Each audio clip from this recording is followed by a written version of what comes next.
ভারতীয় ক্রিকেট ইতিহাসে এক নতুন অধ্যায়। অভিষেক শর্মা আজ যা করলেন তা শুধুই রেকর্ড নয়, তা এক ইতিহাস। অভিষেক শর্মা নামটা এখন শুধু ক্রিকেট প্রেমীদের মুখে মুখে নয়, বরং আন্তর্জাতিক ক্রিকেটে এক বড় চমক। আজ আইসিসি থেকে প্রকাশিত হয়েছে নতুন টি-20 এবং টেস্ট র্যাঙ্কিং, আর সেখানে সবচেয়ে বড় সুখবরটি এসেছে টিম ইন্ডিয়ার জন্য। হ্যাঁ, অভিষেক শর্মা এখন বিশ্বের নাম্বার 1 আন্তর্জাতিক টি-20 ব্যাটসম্যান। তিনি অস্ট্রেলিয়ার ট্রাভিস হেডকে পেছনে ফেলে এই শীর্ষস্থান দখল করেছেন। অভিষেক শর্মার রেটিং পয়েন্ট এখন 829, যেখানে ট্রাভিস হেডের রয়েছে 814। এটাই প্রমাণ করে সাম্প্রতিক সময়ে অভিষেকের পারফরমেন্স কতটা দুর্দান্ত ছিল। র্যাঙ্কিং টেবিলে আরও রয়েছে অবাক করা তথ্য।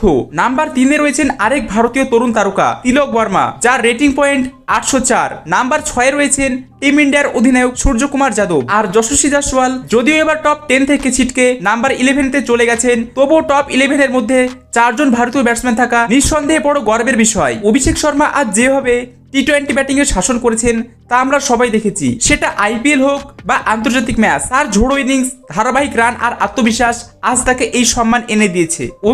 অভিষেকের প্রায় 2 বছর পর তিনি এই অসাধারণ উচ্চতায় পৌঁছলেন। এটা নিঃসন্দেহে এক অনন্য কীর্তি। এতেই শেষ নয়, টেস্ট ক্রিকেটেও ভারত শাসন করেছে। জাসপ্রীত বুমরা এখন নাম্বার 1 টেস্ট বোলার, আর রবীন্দ্র জাদেজা রয়েছেন নাম্বার 1 টেস্ট অলরাউন্ডার হিসাবে। 3টি প্রধান বিভাগে ব্যাটিং, বোলিং, অলরাউন্ডার সবখানেই ভারতের দাপট। এই সাফল্য গোটা দেশের গর্ব। তো বন্ধুরা, এই ছিল আজকের ছোট্ট ভিডিও। আশা করি ভিডিওটি ভালো লেগেছে। যদি ভিডিওটি ভালো লেগে থাকে তাহলে অবশ্যই ভিডিওটি লাইক করে চ্যানেলটি সাবস্ক্রাইব করে দিন। দেখা হচ্ছে পরের ভিডিওতে। ততক্ষণ ভালো থাকবেন, সুস্থ থাকবেন।